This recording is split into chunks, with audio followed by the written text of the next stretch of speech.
Welcome to the Misophonia podcast. You're listening to episode 16 in season 2. My name's Adil Ahmad, and I have misophonia. This week I'm talking to Malya, a high school student in Utah. A lot of students and parents of students write in wondering about how to survive at school with miso. Today we hear from someone who's a strong advocate for herself at school and has great support from her family. You'll also hear about her tools and techniques, plus how she explains it to friends and to her family. She also talks about some treatments that we haven't covered yet on the podcast, specifically neurofeedback and EMDR, eye movement desensitization reprocessing, and I'll have some links in the show notes. We're getting closer to this year's Misophonia Association Convention, this year online only, October 8th through the 10th. I'll be speaking, along with many other more interesting speakers, on the latest misophonia news that's on research and community. Links in the show notes on how to get access, or you can just Google for the Misophonia Association Convention. I want to do a shout out from Miso List again. This week, Solitude Jude Ceramics. Fellow misophone Jude Mortensen makes ceramics and other art, along with teaching classes in San Marcos, California. Custom orders and great gifts are available at her shop online at solitudejude.com, or you can follow her on Instagram at solitudejude. All right, now here's my conversation with Malya. Malya, welcome to the podcast. Good to have you here. Thanks for having me. Okay, so we had a little technical difficulty there, but we're back. Yeah, let me ask you. I don't know much about you. So, where are you located? I'm in Utah, actually, and just kind of around that Ogden area. Gotcha. Okay, so that's not in Salt Lake City, but a little bit outside. Cool. Tell me a little bit about you, I guess. So I am I'm in high school. I'm going into my senior year this year, and Gotcha. And so you're probably finding a lot of those school triggers that yeah, definitely. I guess I've talked to a bunch of people where there's definitely more awareness, happily, not happily, but I'm glad to see there's more awareness around for students as they're coming up. How are you finding high school life? It's difficult. A lot of the time, just kind of being in class, you hear a lot of triggers that you can't control. Just people around you, doing whatever. But I've kind of find a way to advocate for myself this coming year. I've talked to my school counselors, and they have kind of found that there's something called a 504 accommodation, where you get all your teachers in a room together, and I believe the administration as well, and your parents and your school counselor, and you kind of give them your spiel on what misophonia is. And I think that I'll maybe give them some articles to read and kind of talk to them about my experience, and then we can have those accommodations for if I need to step out of class, or if I have to wear earplugs or earbuds during a lecture. They can know that I am a very dedicated student, and that I will work hard to figure that thing out, or I'm not just trying to get out of class or not listen, stuff like that. Yeah, it's interesting. I've heard of 504, but not maybe kind of unfamiliar with the process. So you approached your counselor first, and you're able to kind of like pull together a meeting with everyone at school? Yeah, I believe that's pretty much what's going to happen, yeah. And did you need like an outside note or something from a doctor, or was it something you were able to kind of initiate yourself? As far as I know, you just kind of, I haven't had a note from a doctor or anything, but as far as I know, you can kind of like initiate that yourself. I believe it would probably help, and I think that maybe some things would require that, but I think it just really depends on the situation in the school, and stuff like that. Yeah, that's awesome. I mean, trying to get more, trying to encourage schools and administrations to kind of take this more seriously. So it's great to hear an example of your. And I really think Yeah, I really think a lot of people, kind of are worried about accommodations and, looking weird or, being different. But I think it's something that should be really normalized, because I know that if I would have kind of taken that route a little bit sooner, I think school would have been a little bit of a better experience for me. I'm already, running a lot of things at my school in kind of leadership positions of a couple of clubs and things like that. And so that requires going to a lot of school events, which, you can imagine might be overwhelming, stuff like that. But I think it would have been a lot more helpful in the classroom setting to, kind of take advantage of that a lot sooner. Yeah, I mean, it sounds like you're a good student, but it's saddening to think about all the students who maybe that's really affecting their grades, and Exactly. with some simple accommodations, and things could be a lot better. And I think really live up to our potential, because we're misophones are super smart people, as we all know.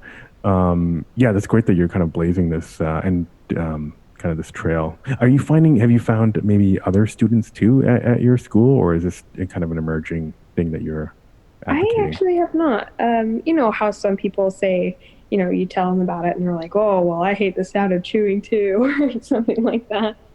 But, they don't, it's not the same thing. Yeah, I'm, right. I'm actually, the Hope Squad is an organization that is at lots of schools now, that's kind of for suicide prevention and helping mental health issues in schools.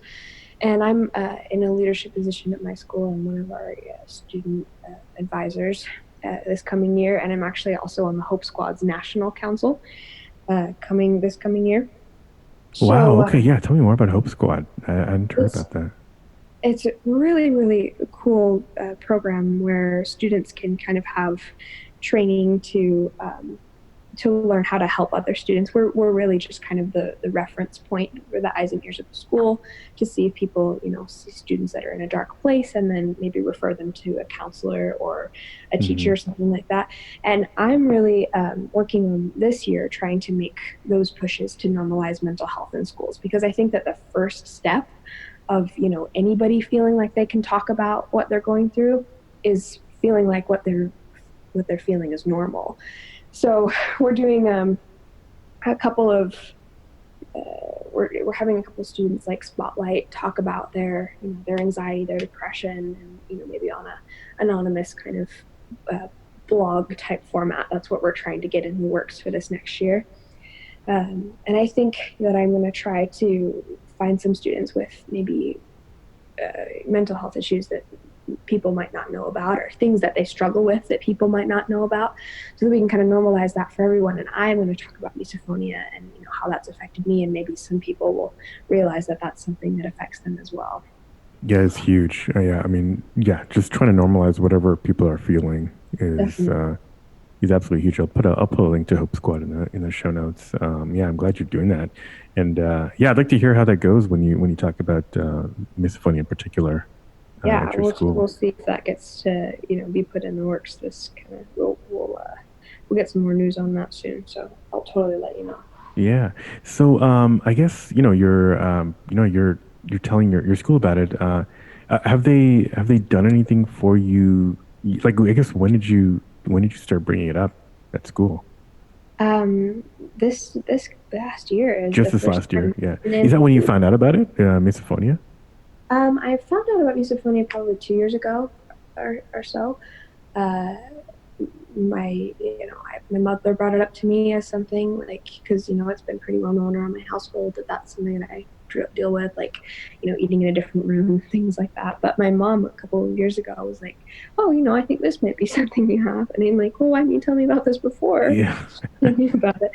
But but I, in school kind of this year, even just in like through the half of the year, like near the end is when I kind of started bringing it up to teachers as something that I deal with. And you obviously get the backlash from teachers when you're just kind of casually talking to them about it, instead of like in a 504 accommodation where I've gone up to teachers and they've gone, well, I can't give you more time on your assignments, and I'm thinking that's not what I'm asking for. Right. Like I need to know like that that I can leave if I'm about to have a panic attack Yeah. or things like that. And okay, so your mom, yeah, so your mom is the one who kind of introduced you to it, and how did that did it feel like? Obviously, you probably had it for a while. Was that Yeah. like a huge relief?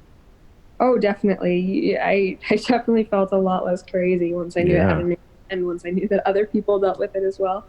I actually I struggle with anxiety too. I have kind of generalized anxiety disorder, and so uh, that was another big one. Kind of, I think those kind of go along together a lot of the time. And I noticed that when I'm more anxious, my triggers are way more like I don't know the word, like strong, like Yeah, I they're mean, out there. stress is definitely a huge Yeah, factor for a lot definitely. of people.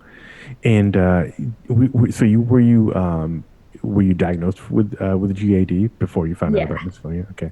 And did you I was wondering like if people kind of like don't bring it up or miso doesn't get um diagnosed, quote unquote, because people maybe think it's part of something else that they have. Did you maybe assume growing up that this was all part of GAD, or did it I feel different? actually wasn't diagnosed with generalized anxiety disorder until pretty I don't know, pretty recently, like a couple of years ago. Mhm. Um, just like formally diagnosed with it. I struggled with anxiety like growing up a lot. It was very, very difficult. But I kind of assumed that it was just like, my anxiety the whole time with with the misophonia. I thought maybe like, oh my gosh, I'm just anxious. That's why I'm mad when Yeah. people are eating or stuff, something like that. But But it yeah, is a it's been different really thing. interesting. I mean, people should Yeah. understand. It's like Oh, definitely. miso. The fight or flight can come up when you're. I mean, it's better when you're relaxed, but Yeah, it can come up at any time. still could be. And I've noticed that as I've gotten older, it's been, less just when I'm stressed that I have those kind of fight Hmm. or flight and the triggers come up, and more all the time. Right. Yeah. Absolutely. And yeah, do you remember? But going back, like when did you start noticing it? Yeah, I was thinking I was probably about 8 or 9 when it just kind of when I noticed maybe that wasn't something that other people, I kind of emerged and maybe noticed that other people weren't, feeling that same way. Kind of eating at the dinner table and family around me going, what's going on? Like, why is this happening? And me not knowing why I'm Yeah. like so frustrated Was or it ever in a? Did they ever react in a kind of you know negative way, like making fun of it, or was it really just kind of wonder? I don't believe I ever really experienced people making fun of it. I think people were kind of upset sometimes or frustrated because like they didn't understand, uh, especially like when I was little, because I mean, not super little, but like 8 or 9, kind of in that age range. Yeah. Um, like when it just kind of first started, because they just didn't understand at all. And like, it's, I can see where it'd be really frustrating to kind of like have somebody crying at the dinner table and Yeah. like don't know how to fix it. Like just knock it off or like don't look at it or Right. something like that. But as I've gotten older, I've kind of started to, find more resources to help people understand. It's gotten a little bit better, with that, just kind of understanding it in my family, in my house. Did those kind of those kind of eating experiences kind of predate the other anxiety that you're feeling, or was it all kind of together on that young age? I remember having anxiety a lot, like a really lot before I kind of ever had misophonia kind Mm, of symptoms. yeah. But you know, I I really haven't paired the two together until maybe a couple of years ago, kind of when I reached kind of that adolescency age when the stress impacted a lot more and Yeah. stuff like Gotcha. And yeah, and so how do you so how have you been how did you deal with it before you had miso? Did you just kind of like um you know just leave the room, or did you oh, start like to develop the yeah, before before I you found found out how out to that name and all that oh, stuff? gotcha. Yeah. Yeah, I I would kind of try to like pinpoint my dinner table seating, like try to figure out where I'm going to be farthest away from, but people who eat the most loudly or things like that. And I kind of would start maybe finding excuses to leave dinner early and go somewhere, putting music on during dinner, and then kind of like but then as soon as I kind of figured out that it had a name and things like that, I have a lot of really good things to help deal with it now. I don't know if I already said this in this take, but I like hunting earphones. Yeah. Tell me about these tools. Yeah, we haven't gone through some of your tools of choice. Oh yeah, I actually have these hunting earphones that I have from like Walmart that are just kind of, they're rubber and they have a little spot there. They're very small. They're not very noticeable, but I just carry around on my little like keychain with my cookies on it and stuff like that. These are just earplugs, right? That just kind of block. Yeah. Yeah, they're just. But they help a lot when I'm in school and like listening to lectures, because I can still very clearly hear people talking, but it's those kind of softer trigger noises are blocked out more, like muffled. Yeah, a lot of the classic triggers tend to have a lot of high frequency component, and that's why these which are easier to block out with earplugs. That's a great idea to stick them on your keychain. And so what else have you got going in your toolkit? I've got earbuds that I carry around with me all the time, just kind of wear them in, school hallways or sometimes in class when I am having an extra hard time. Yeah.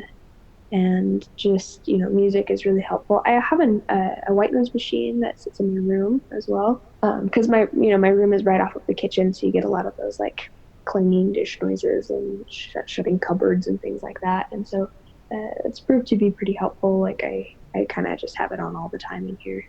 So you have it on all the time, just kind of like as a baseline background noise?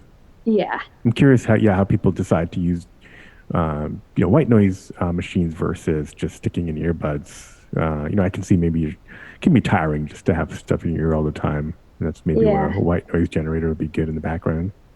Yeah, it started. I had a hard time like sleeping in just like kind of quiet, because you always kind of have like little noises everywhere. Yeah. And so I started sleeping like with a fan in my room, but then I think it got to be winter time and it was too cold, and so I ordered a white noise machine off of Amazon. This is like probably when I was 10 or 11 or so, that I started like sleeping with the white noise. And then as it's kind of gotten worse as I've gotten older, it's been nicer to just kind of have something baseline all the time, maybe something for my brain to kind of focus on rather than hearing all the noises like outside of my room. We're actually making a transition to soon to help my kind of noise sensitivity issues to me being in the basement of our house instead of next to the kitchen. Which I'm curious as to how well that will help, but I'm pretty sure it'll be helpful. So yeah, I would. Right. Yeah. I guess. Yeah. I would just be worried about footsteps, but yeah, I hope I didn't add that to your trigger list. But I think I've spent a little bit of time down there and trying to figure out if it'll be better or worse. And I think that there's no real good place for it, but I think cumulatively, like with all of the noise from the kitchen kind of being somewhat gone, I think it'll probably be a bit better. There's not a lot of. Yeah, you can just keep modifications until you have like a concrete bunker down there, and then you'll be totally isolated. Exactly, that's perfect. So it sounds like classic. Your earliest memories were kind of like around the table, but I'm, if you heard the podcast, that people's number of triggers really increase, and then by the time they're adult, it's like everything. I'm curious, somebody who's kind of in high school, you're probably picking up new triggers. How's that going? How's that process going? Like, are you finding like new triggers every day, every week, or and just having to whack-a-mole? It has definitely expanded from like just kind of those breathing, mouth-centered kind of noises when I was little to just way broader, like I feel like lots more things bother me now than used to. I don't know how often I notice new things, but I know that it's kind of taken a really big leap in the past year or so. Like really from not a lot of things bothering me to just like it's gotten really a lot bigger, the spectrum of the trigger noises. Did you see patterns to that? Like, do they, is it like, maybe beginning of a new school year or, you know, somebody come, I don't know. There might not be, there's probably no pattern, but I'm just curious, it might be useful for other people to understand, like, or to see if there's any trend, like, what accompanies new trigger. Yeah. Is it like somebody mentioning it? I don't know. No, I think I've just noticed the snowballs. Yeah, I think I've just noticed the most things just around my house. Like if, I don't know. I think because obviously I have, like my misophonia symptoms are a lot worse when I am stressed out or, you know, like many of us. Yeah, like or if I've got something big coming up or if I'm anxious about something, it'll be a whole lot worse and send it into the place of just no longer getting out and putting some earbuds in and like just full on panic attack mode. But I think that I've just noticed the most things just around my house maybe, and like I'm not sure if there's any pattern to that at all. Just kind of over the past year, it's just been a lot more things. Do you have any siblings too? I do not. It's just me. Okay. You and your parents. So your mom's supportive, but is your dad as well? Yeah, he's, it was a little bit difficult because my mother really understood a lot of it. She kind of works in the mental health field. And so she was really understanding of that side of things. It was a little bit harder to explain it to my dad and kind of get him to be on the page of understanding just how difficult it is because, you hear that, somebody's having these panic reactions to, these kind of simple noises that you hear every day. You kind of like try to, I think you try to make up something for that in your mind, like, there. But he has gotten a lot more supportive of that. Like he was the one kind of to mention, moving downstairs and see if that would be helpful, which is really awesome. And like people checking in has been really, really helpful in my house because my grandmother lives with us as well. And so it's just, 4 of us in here. So I've kind of made like a little bit of baseline, like, oh, if you're going to go do the dishes, can you let me know? Can you just poke your head into wherever I am and say, hey, I'm going to start doing this, so that I can kind of have that space to just kind of mentally prepare. And I think that has been really, really helpful. That's a great tip. I've mentioned on the show that I'm trying to tell my brain when I enter a room or he's sitting down or to eat or whatever, that to tell my brain to look around and just be like, no one's here to hurt you. It's going to be okay. And just that. This is not dangerous. No one's trying to fight you. But yeah, just having that, just centering yourself for a second kind of does seem to make a difference. Also, like breathing exercises help me out a lot with that. And like what? Like I do. Just breathing a few times, or is there like maybe a yoga kind of breathing exercise? Yeah, just kind of taking deep breaths and focusing, like centering myself on my breath and like kind of knowing that that's my center. I don't know if that makes sense. Like that's something that I can control in a room full of things that maybe I can't control.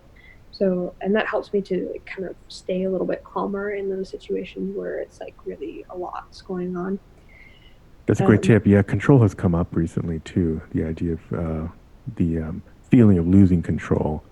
I've actually done a couple of like little experiments with my mom, like where she'll be eating like a salad or something, and she says, "Okay, you can stop me at any time. You can say stop eating," and then So we'll kind of sit there for a minute, we'll be eating, and I'll be like, stop, and then she'll stop, and then it kind of gives my brain a sense of more control, which has been super interesting, like just kind of playing around with that and seeing that it doesn't bother me quite as much when I feel like I've got some control of the situation.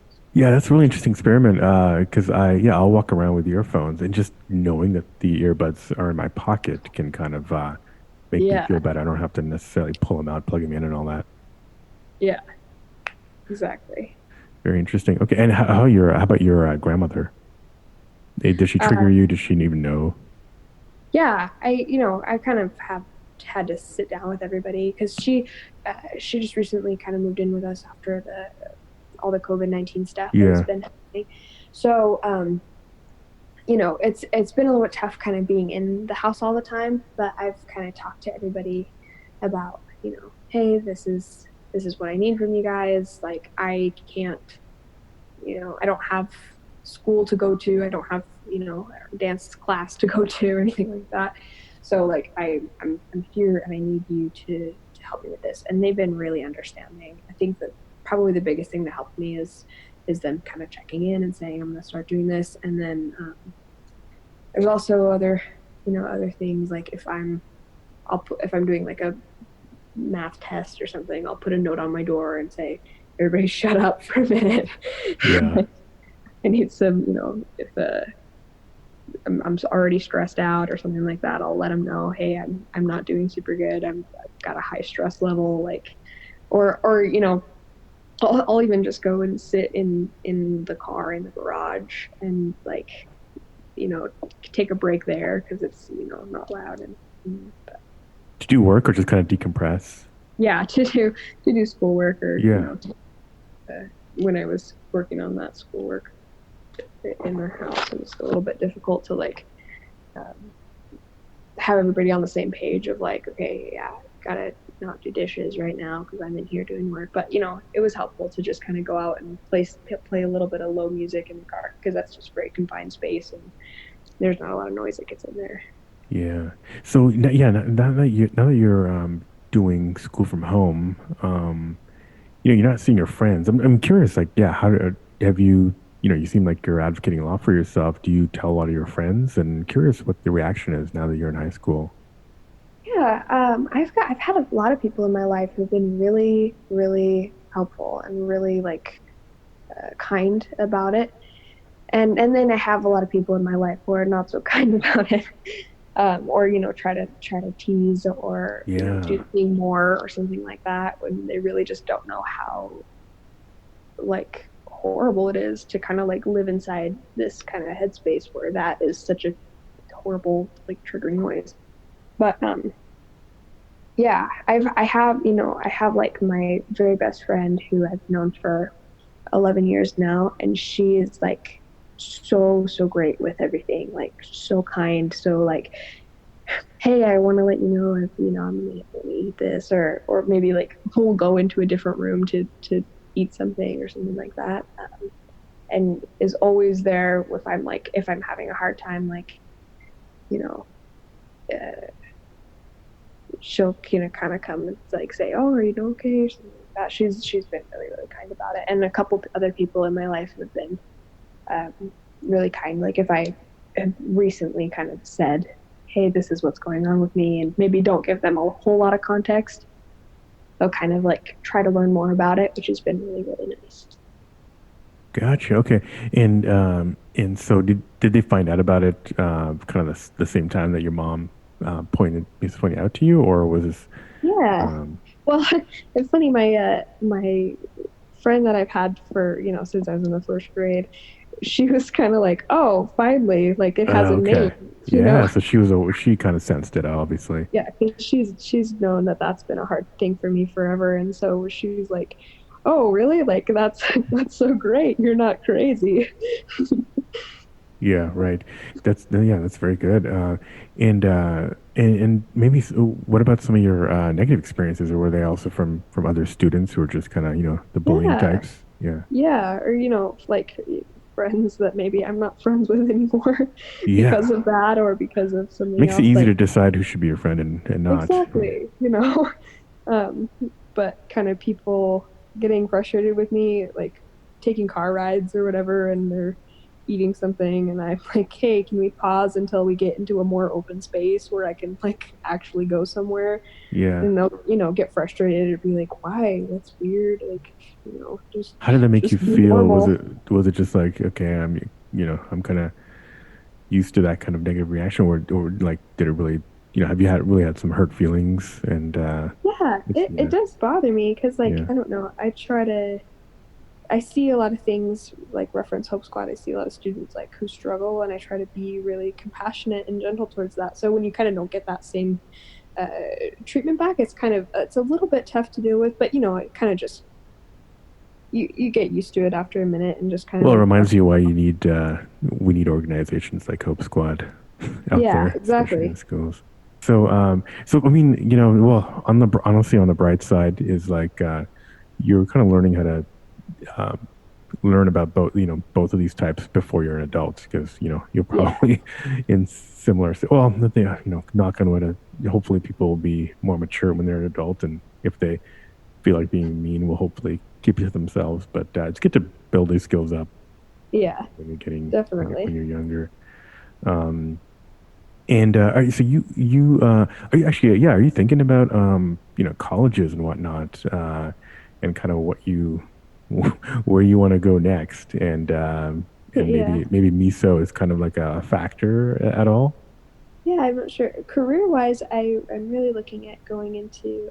I'm the editor-in-chief of my school's newspaper right now, and so I'm Oh, really you're in a interested. powerful position to advocate for misophonia. Then I think you should have Exactly. a front page column every. Yeah, definitely.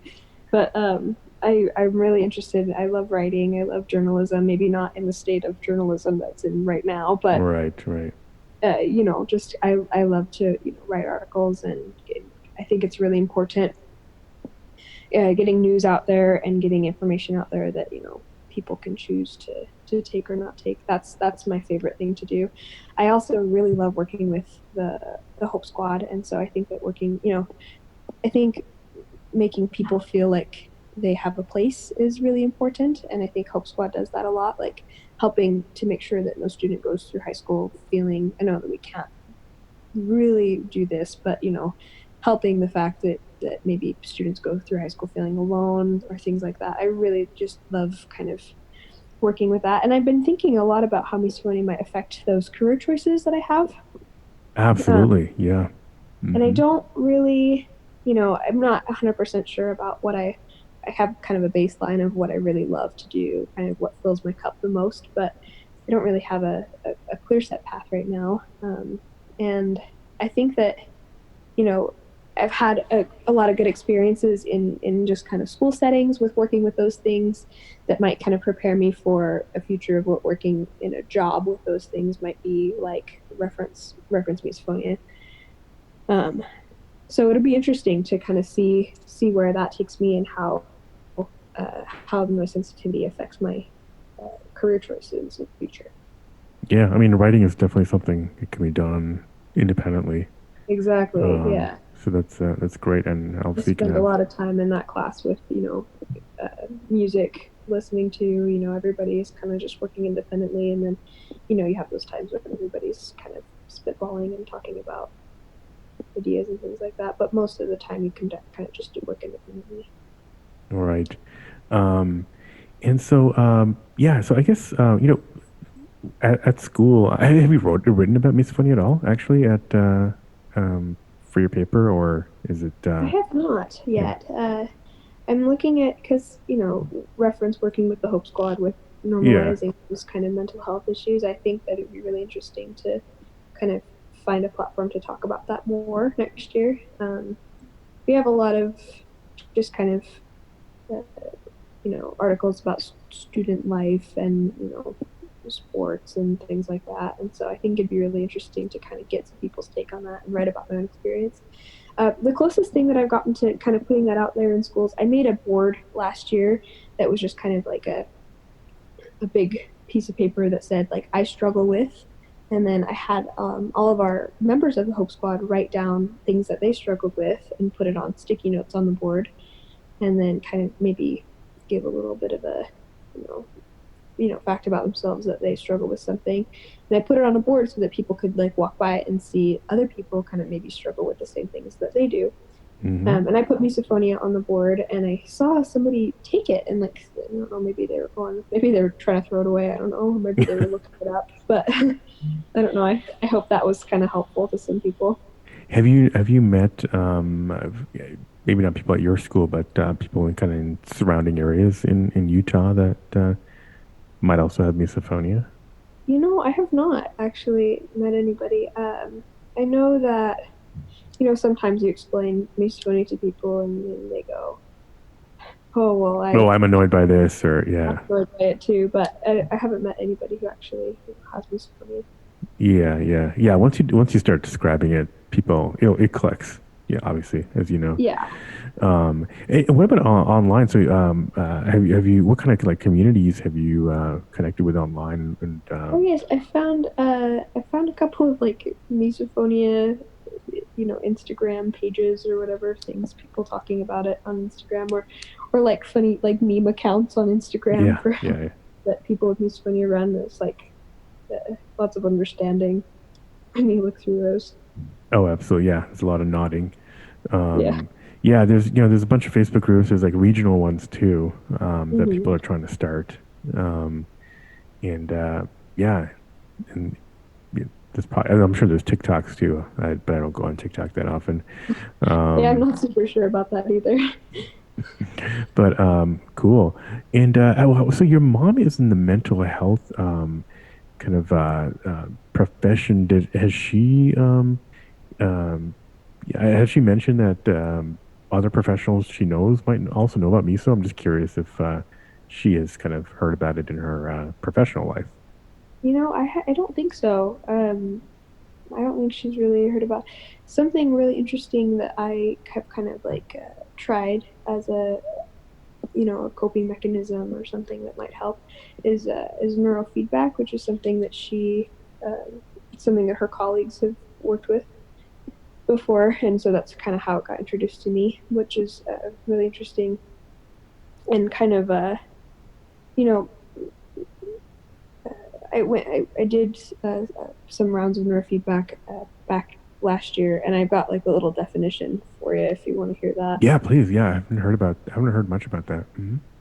It was really interesting because the definition of neurofeedback is where subjects respond to tones and sensors are placed on the scalp to measure the brain activity, and it's supposed to teach self-regulation skills. And it's more commonly used with anxiety, depression, things like that kind of, and it rewards your brain waves when they fall into the like more normal or like the desired brain patterns that it kind of wants to fall into. And when you start neurofeedback, they do a brain map where they kind of place sensors on your head and measure the activity, the electrical, like the electrical activity in your brain. And what was really interesting that the neurofeedback therapist talked about was that the activity the brain activity controlled like my ears and like right around that area was off the charts, like way too active. And so it was really kind of interesting to like have that on a screen and like scientifically see like, oh, I'm not crazy or something like that. But Yeah. I think that I went through 24 rounds of neurofeedback, and the way that they do that is you're like watching a movie or a television show or something, or this is the way that it was done for me. And then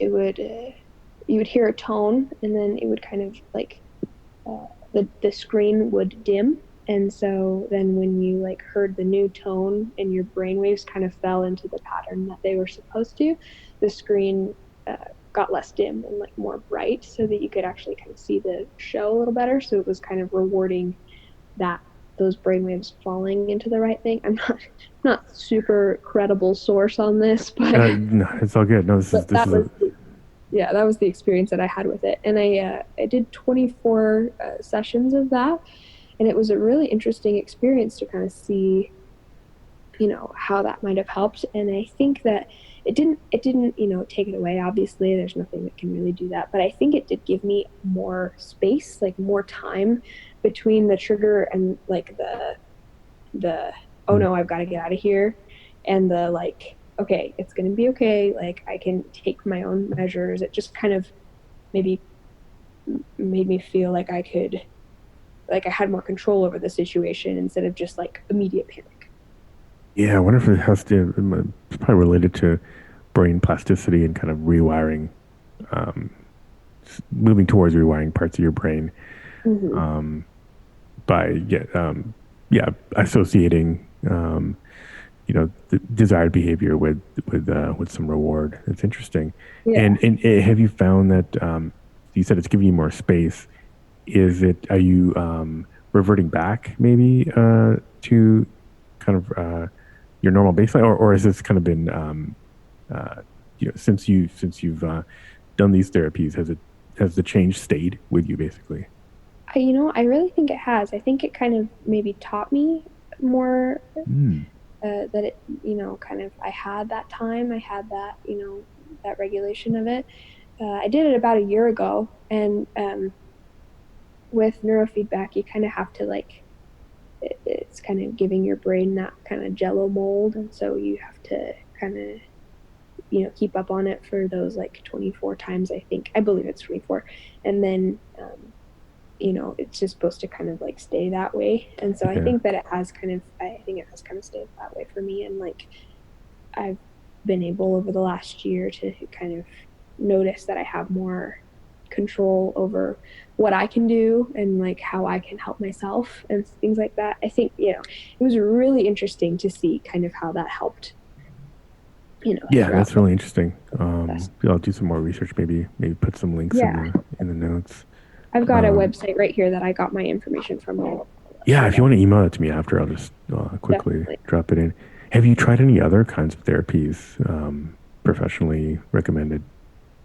I actually have not. My mother is in the mental health therapy kind of field. And, obviously I have generalized anxiety disorder as well. And so, I've kind of had some things with that. I don't know there's something called EMDR. Let me see what this stands for.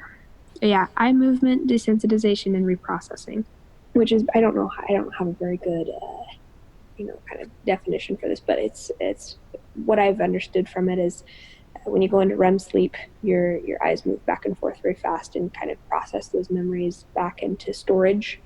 And then, but when you have like kind of a traumatic memory, you have, those memories don't, they stay kind of up front and don't go back into storage because when you're doing REM sleep, it just kind of doesn't process it.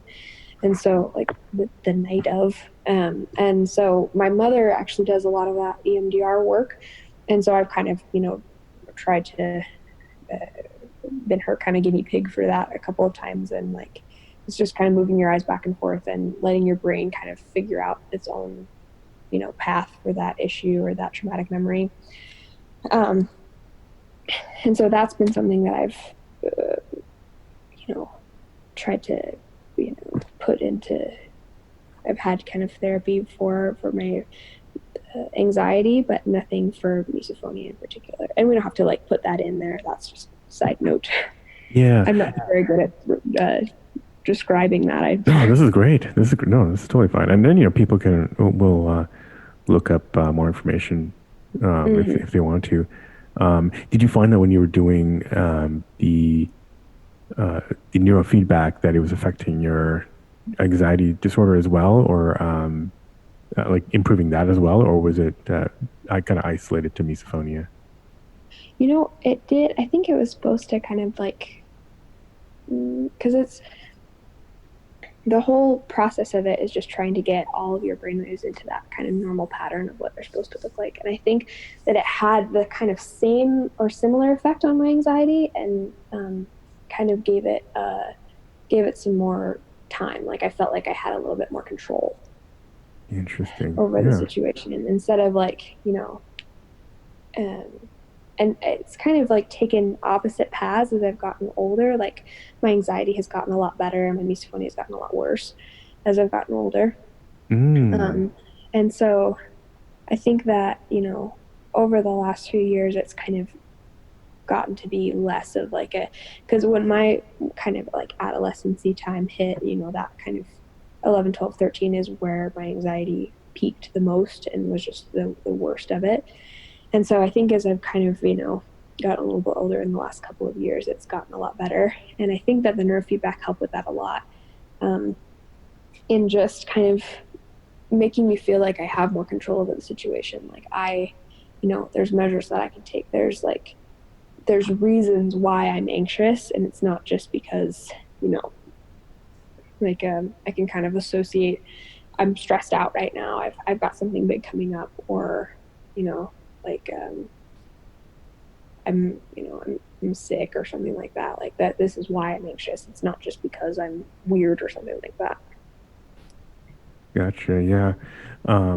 Yeah, that's really interesting. Hadn't heard neurofeedback described yet, I think, in any of the podcast episodes. Yeah, that's great if it's helping you and it's still effective. Yeah. Um, and and I'm curious, what kind of how does misophonia manifest itself? Is it just kind of fight or flight? Do you have a? I've noticed people lately have been saying things like they tense up, they get really hot. I'm curious if your reaction is more just kind of the you know extreme anxiety and wanting to leave. Yeah, I have that kind of like really panicky fight or flight Yeah, reaction that's gotten a lot better, kind of after that neurofeedback, but just kind of that panicky, okay, wait, I have to leave, or like, you know, have to get out quickly. And then I also, it kind of depends on the situation, obviously, like where sometimes I'll be, I'll be okay if I just kind of go and like de-stress and take some breaths and, put some earbuds in. And sometimes it kind of just manifests itself into a whole panic attack. Like I get, my heart races, or I'll have like heart palpitations, or, yeah, and I'll have, I'll be sweaty and kind of shaky and kind of hyperventilating, kind of into that little state of panic attack. And it doesn't happen too often with the misophonia. It kind of maybe, like once a month, it'll get to that point where it'll be that bad. Um, and, you know, I, I think that that is something really interesting that like maybe should be a little bit more, because it's awful to go through, but I know that a lot of people do like yeah. have panic attacks and, maybe feel weird about that. But I think that that should be something that's kind of like, normalized, or maybe given more skills to for people to cope with that and in just kind of day-to-day life. Because I know that I have kind of ways to cope with something like that maybe I've picked up. Yeah, how do you cope with that? Like uh, when it's misophonia triggered, it's kind of like really just kind of getting out of that area, maybe going and like sitting outside or something like that. Yeah, But when I'm in kind of the panic attack state, it takes a while to get out of it and calm down. But as like whereas if I were to just, be frustrated or be a little bit, anxious or have that fight or flight response, sometimes I can just kind of get out of it by, plugging my ears or something like that. But yeah. You said the neurofeedback gives you some space in terms of like how long it takes to maybe really kick in. Has it kind of? I think that's what you said. I'm curious if it makes your recovery faster, or have you not noticed any change there? I really don't think I think the only thing I've noticed from the neurofeedback is that kind of space in between where I can like problem solve a little bit more and go, Yeah. okay, I have skills to help this. I have earbuds in my pocket or something like that. Got it. So it gives you that time to remember that you have something. Yeah, it's You have a not tool. just Yeah. yeah, it's not just the end of the world right now. Like I've Right. got oh hold on, like I've got this to help me out, something like that. Cool. Well, yeah, Malia. Yeah, this has been great. Maybe we should start to wrap up, but Yeah. yeah, we could go on for a while because it seems like you've really thought about this a lot and have a lot of great insights here and tools. Is there anything anything maybe we haven't covered that you wanted to kind of get out there? No, not really. I think that's pretty much all my notes are covered. Yeah, Yeah, I don't really anything else. that's great. Well, yeah. So yeah, I want to thank you again, and I also want to say, yeah, it's awesome to see you kind of advocate for yourself at school, and I hope I hope to be reading a lot of your future writings Thank you so that much. you'll share with people, and that I know it's going to help a lot of people, and I know this episode's going to help a lot of people. So yeah, it's great to see young I really people appreciate advocate. that. That's awesome to hear. Thank you, Malya. You can email me, hello@misophoniapodcast.com, or find us on Instagram and Facebook at Misophonia Podcast, Twitter at Misophonia Show. I haven't had time lately to send out stickers, but plan to send out a batch soon. So if you're anywhere in the world, wanting some podcast stickers, please just email me your mailing address, and I'll have them sent out to you for free. Don't forget to check out the Miso List at misolist.com for more Misophone-owned businesses. Music, as always, is by Moby. And again, wishing you peace and quiet.